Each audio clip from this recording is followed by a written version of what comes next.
এই জায়গাতে ভিখারি কাল না কিছু দাঁড়ি করে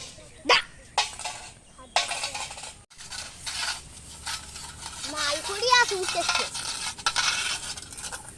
তো কেউ তো নি চল এবার গিয়ে চুরি কর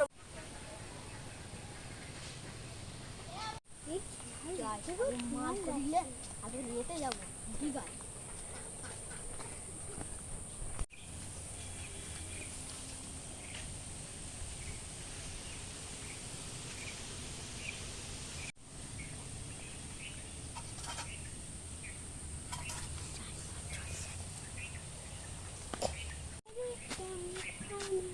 ভাই ভালো তো?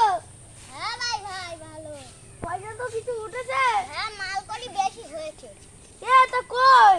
রয়েছে তো ইতি। তো কই? কত কই পয়সা কই? পয়সা? সেই জন্যই তো আমি বললিছি পয়সাটা কই? না আমার চুরি করে আমার লাভ কি? হ্যাঁ? তুমি চুরি করেছো আমি দেখেছি। আমার কাছে ডলার আছে বুদ্ধি পেরেছে তোমার মতো নাই 2 টাকা একটা আমার কি কাম কি? আমি খালি চলে যাচ্ছি ঠিক আছে? যাও যাও। Tata bye bye. আমার টাকাগুলো কই? ওই লোকটাই বোঝাই চুরি করলেছে। ফোন করে বলে